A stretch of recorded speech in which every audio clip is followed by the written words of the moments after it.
사도신경으로 신앙 고백 드리겠습니다. 나는 전능하신 아버지 하나님 천지의 창조주를 믿습니다. 나는 그의 유일하신 아들 우리 주 예수 그리스도를 믿습니다. 그는 성령으로 잉태되어 동정녀 마리아에게서 나시고 본디오 빌라도에게 고난을 받아 십자가에 못 박혀 죽으시고 장사된 지 사흘 만에 죽은 자 가운데서 다시 살아나셨으며 하늘에 오르시어 전능하신 아버지 하나님 우편에 앉아 계시다가 거기로부터 살아있는 자와 죽은 자를 심판하러 오십니다. 나는 성령을 믿으며 거룩한 공교회와 성도의 교제와 죄를 용서받는 것과 몸의 부활과 영생을 믿습니다. 아멘. 찬송가 288장 찬송 드립니다.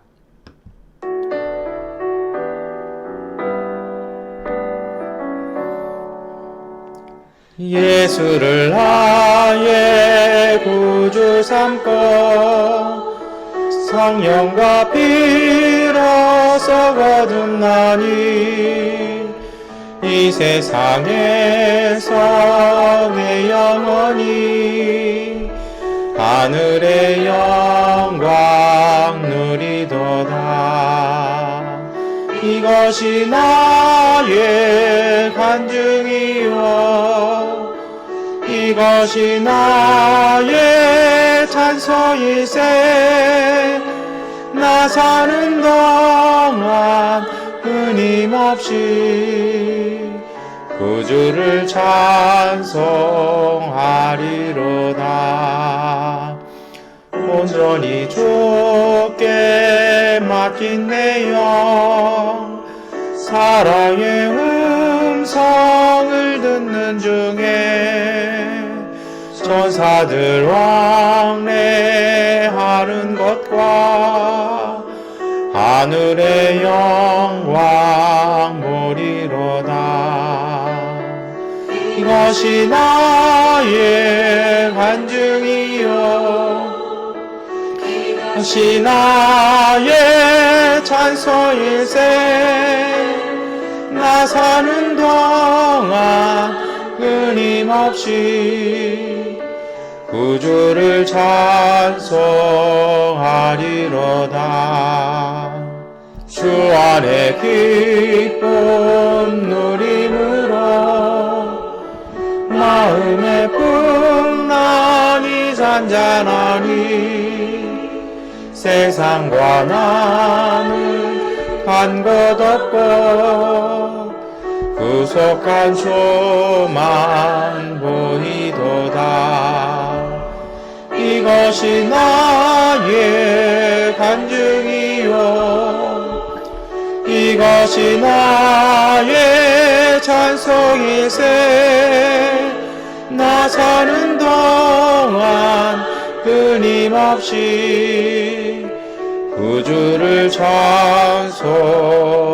찬송하리로다.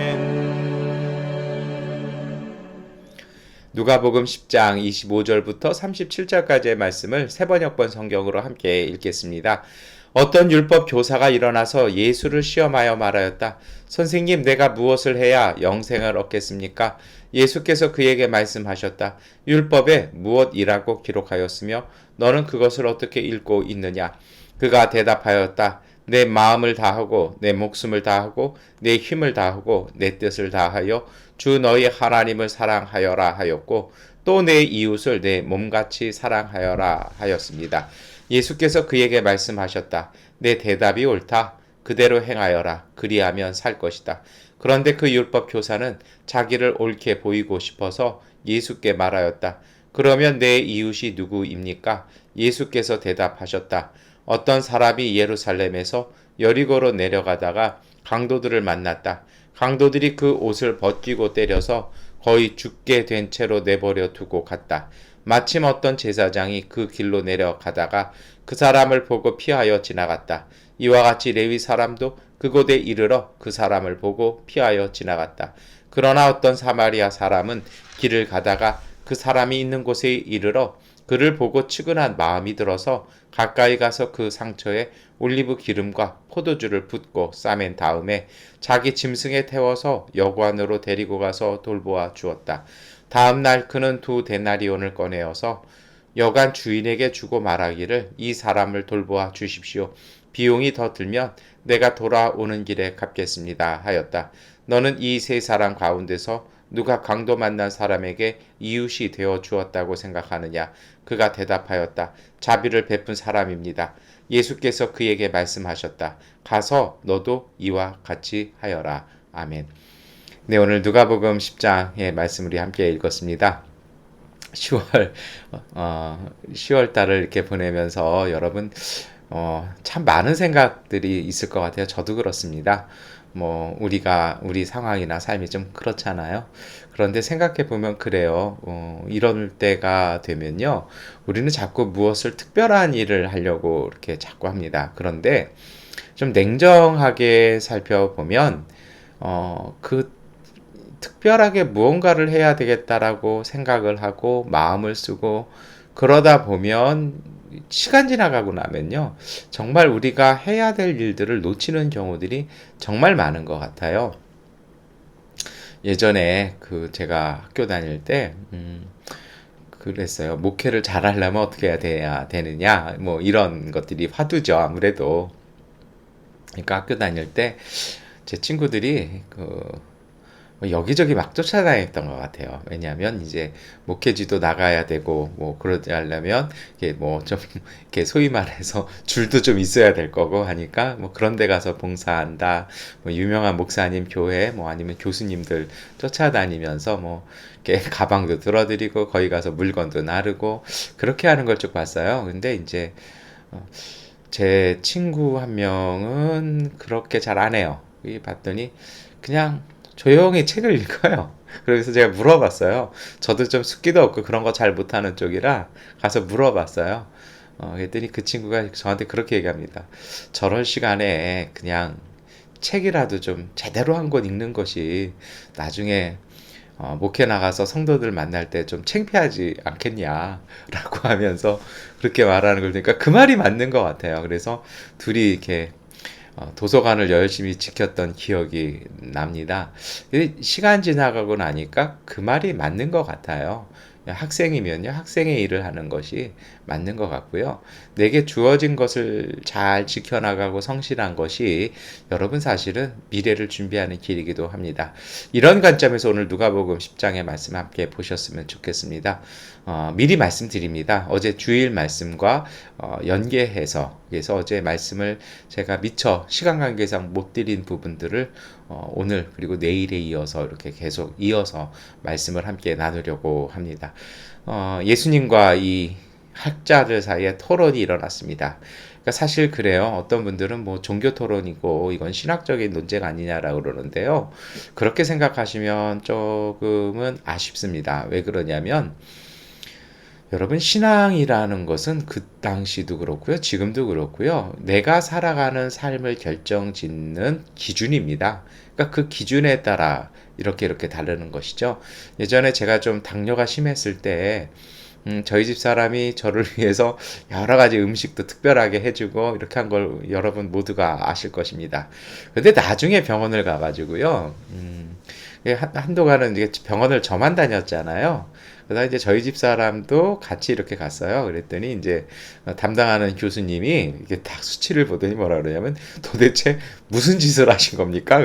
첫 얘기가요. 그분이 좀 첫 대면은 까칠하신 분인데 하여튼 저한테는 참 고마운 분이셨는데요. 이분이 이렇게 얘기하시는 겁니다. 그러면서 하시는 얘기가 도대체 식사를 어떤 걸 드십니까? 그러니까 저희 집 사람이 좀 자신만만하게 막 얘기를 했어요. 그래서 제가 좀 신경을 썼습니다. 그랬더니 교수님이 씩 웃으면서 사모님 거꾸로 하셨어요. 그거는 당뇨 환자 식단이고 신장이 안 좋은 분은 그게 약이 아니라 그건 독이고 더 안 좋아지셨어요. 그러면서 아마 식단에 문제가 있으니까 당장 바꾸십시오 해가지고 저희 집사람이 굉장히 난처해하고 막 저한테 미안하다고. 근데 제가 알거든요. 정말 정성을 다해서 이렇게 해줬는데 이게 뭐가 문제인 거예요? 뭐 저희 집 사람이 뭐 조금 뭐 생각이 떨어지거나 마음이 떨어지거나 그런 거 전혀 아니거든요. 여러분 그렇잖아요. 당뇨 음식이라는 게 맛없는 거를 저는 또 맛없으면 안 먹거든요. 차라리 안 먹거든요.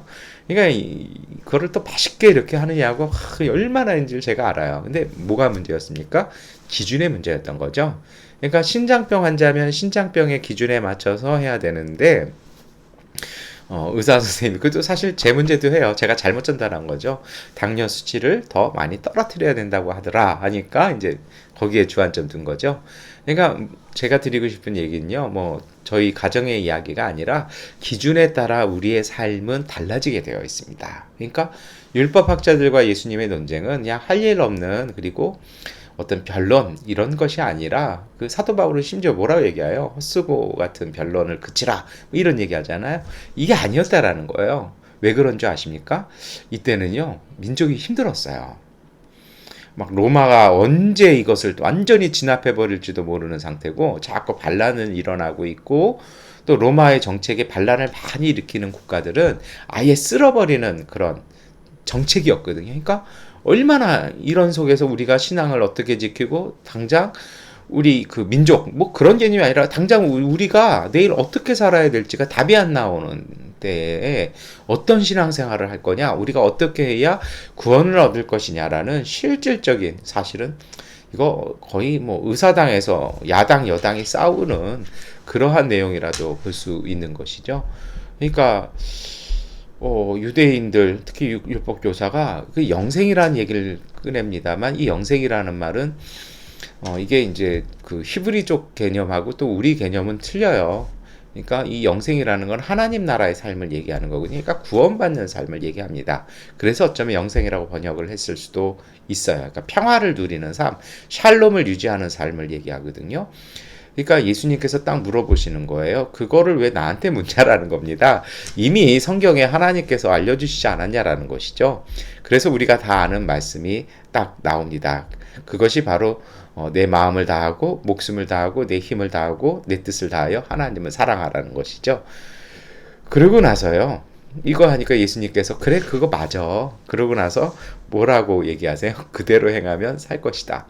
이 무슨 말씀이에요? 실천하기만 하면 될 것이니까 그거 하라는 거예요. 그러니까 이게 사실 논쟁이 웃겨지는 거죠. 뭐 모래에 물 붓는 것 같은 느낌이 딱 들어요. 왜냐고요?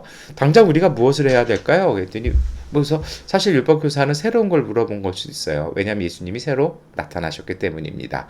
그런데 예수님 대답 뭐예요? 당신들 모르냐? 알고 있지 않냐? 너네가 아는 거 얘기해봐. 그러더니 그래 그대로만 해 라고 하는 것이죠.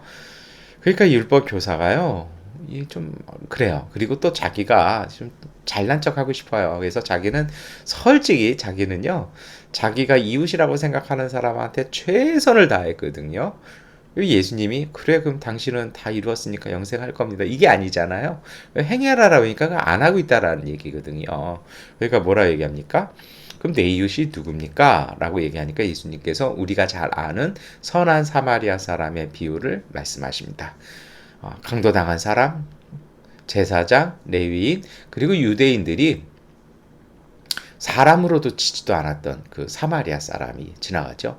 근데 그 강도당한 사람, 이것도요 되게 또 의미가 있어요. 왜냐고요? 강도당한 사람은 어떤 사람이냐? 물론 길에서 이렇게 강도를 맞아서 이렇게 털린 사람도 있는데요. 고대의 강도는요, 돈만 뺏어요. 만약에 목숨을 빼앗으면요, 바로 로마가 개입해서, 그거는 왜냐면 이게 빌미가 되면 로마가 법, 정의 뭐 이런 거 강조하잖아요. 그럼 치안이 무너지면 로마 주둔의 명분이 사라지는 것이거든요. 그러니까 모든 길에서 안전해야 합니다.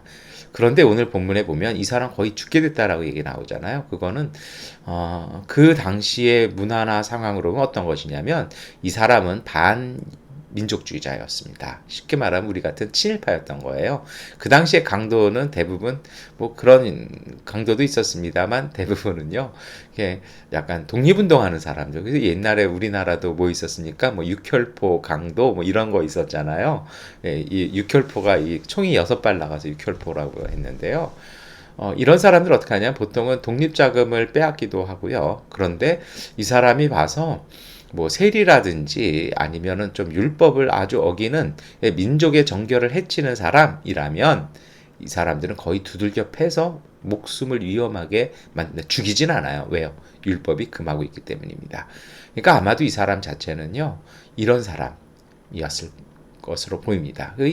뭐 제사장이나 레위 입장에서 이거 좀 그렇죠. 그렇지 않겠습니까? 지나갈 수도 있어요. 그런데 사마리아 사람이 가서 그 사람을 도와주고 그 사람을 자기의 여정이나 이겠으니까 자기 돈을 주고 보살펴 달라고 얘기하고 그리고 돌아오면서 자신이 또 책임지겠다는 이야기를 하고 떠나갑니다. 그리고 예수님 뭐라고 얘기하십니까? 이러한 사람이 내 이웃이라는 것입니다. 이게 어떤 얘기일까요? 정리해보면 어려움이 있는 사람, 도움이 필요하고 힘든 사람들, 정말 말씀드린 것처럼 뭔가 도움이 필요한 사람을 도와주는 사람. 그러니까 그 필요가 있는 사람이 우리의 이웃이라는 것입니다. 이게 기준이 달라지는 거예요. 제가 당뇨와 신장 기준 말씀드렸잖아요. 그러니까 이웃의 기준이 내가 아는 사람, 지리적으로 나랑 가까이 있는 사람, 멀지만 내가 이렇게 잘 소통하고 관계를 갖고 있는 사람, 이게 아니라 내 도움이 필요한 사람 다 내 이웃이라는 거예요. 그리고 놀라운 건 무엇입니까? 그 사람에게 자비를 베풀어 주었을 때, 그래서 그 사람을 정말 내 이웃으로 삼고 돌보았을 때, 내가 산다라는 것입니다. 이것이 바로 하나님 나라에 들어가는 길이고, 하나님의 평화를 누린다는 길입니다. 여러분, 여기까지 우리가 다 아는 내용이에요. 그런데 오늘 이 아침에, 그리고 또 한 주의 첫날, 이 월요일에 우리가 기도할 것이 있습니다. 그것은 이것입니다. 무엇이냐면요. 오늘 이 누가복음 10장의 율법학자와 예수님과의 대화에서의 숨어있는 그 논제가 이슈가 있어요. 그게 무엇입니까? 그것은요, 예수님께서요, 실천하라는 것입니다. 행동하라는 것입니다. 아는 것이요, 그거 아니라는 거예요. 성경을 읽고 실천했을 때, 그것이 내 삶이 되었을 때, 그것이 비로소 진정한 알미 되는 것입니다. 그리고 더 놀라운 것이 있어요. 무엇이냐면요. 지금 막 상황이 로마에 뭐 이렇게 복잡하잖아요. 우리 중에 강도당한 사람, 그것도 두들겨 맞을 만해서 두들겨 맞은 사람을 도와주는 일이 그토록 중요한 일입니까? 사실 반문할 수 있었을 것 같아요. 우리도 그렇잖아요. 지금 뭐 코로나 상황에 쿠데타에 환율은 막 이러고 외환 이거 안 되고요. 오고 가는 것도 마음대로 안 되고 정말 그렇잖아요, 상황이. 이 상황 속에 예수님의 말씀이 이것입니다. 오늘 우리의 삶 속에서요, 우리의 도움이 필요한 사람에게 자비를 베풀라는 것입니다. 그러한 삶을 살아갈 때 하나님께서 그곳에 함께 하십니다. 왜요? 우리가 자비를 베풀 때 그 자비를 베푸는 그 마음은 하나님의 임재하심의 증거입니다. 그러니 우리 가운데 임재하신 하나님께서 우리가 누군가의 길을 열어 주었듯이 오늘 우리의 길도 열어 주시는 이 믿음의 신비를 마음속 깊이 생각하고 묵상하시기를 축원합니다. 여러분, 어려운 거, 힘든 거에 마음 너무 빼앗기지 마세요. 어려운 건 어려운 거예요. 근데 그것에 너무 우리 마음을 쏟고 우리의 에너지를 너무 많이 빼앗기잖아요. 그거 안 돼요. 헤어나오질 못해요. 정말 우리에게 필요한 것은요, 그것은 하나님께 맡기는 것입니다. 제가 어제 주일에 그런 말씀 드렸잖아요. 믿음은 우리 것이 아니라 하나님의 주신 선물이라고요. 그 믿음 주신 하나님께 맡기십시오. 하나님께서 우리에게 미리 말씀하신 거예요. 내 믿음대로 될 것이다. 근데 그 믿음은 하나님 주셨어요. 하나님의 약속이라는 것이죠. 그러니 하나님께 맡기시고 오늘 우리는요, 우리가 해야 할 일을 하는 것입니다. 그것이 무엇입니까? 우리의 도움이 필요한 사람을 돕는 것입니다. 말 한마디라도요, 웃음 한 번이라도, 미소 한 번이라도, 따뜻한 차 한 잔이라도, 아니 물 한 잔이라도요, 식사 한 번이라도 격려하며 이야기를 들어주고 함께 기도하고 마음 다해서 격려해주고 함께 가주는 것, 그것이 그 사람을 살릴 뿐 아니라 오늘 우리를 살리는 복음의 길인 것입니다. 이 하나님의 신비를 함부로 보지 마십시오. 이것을 마음속 깊이 담아서 우리가 실천했으면 좋겠습니다.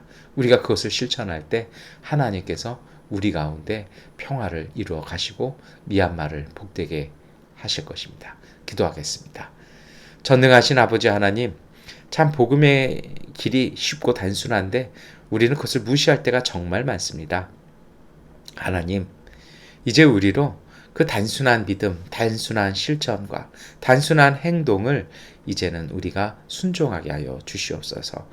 한 사람에게 말 한마디 건네주고 한 사람에게 물 한 잔 더 건네며 한 사람에게 차 한 잔 나누며 마음 다해서 위로하고 함께 짐을 지어주는 그 마음을 통해 우리가 하나님의 평화를, 하나님 나라의 큰 기쁨의 영생의 소식을 우리의 삶 가운데 누릴 수 있는 믿음의 가족들 되게 하시고, 이처럼 놀라운 하나님 나라의 그 은총의 신비를 누리는 기쁨의 가족들, 기쁨의 삶 되게 하여 주시옵소서.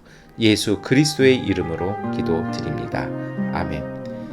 하나님께 기도하는 시간 갖도록 하겠습니다.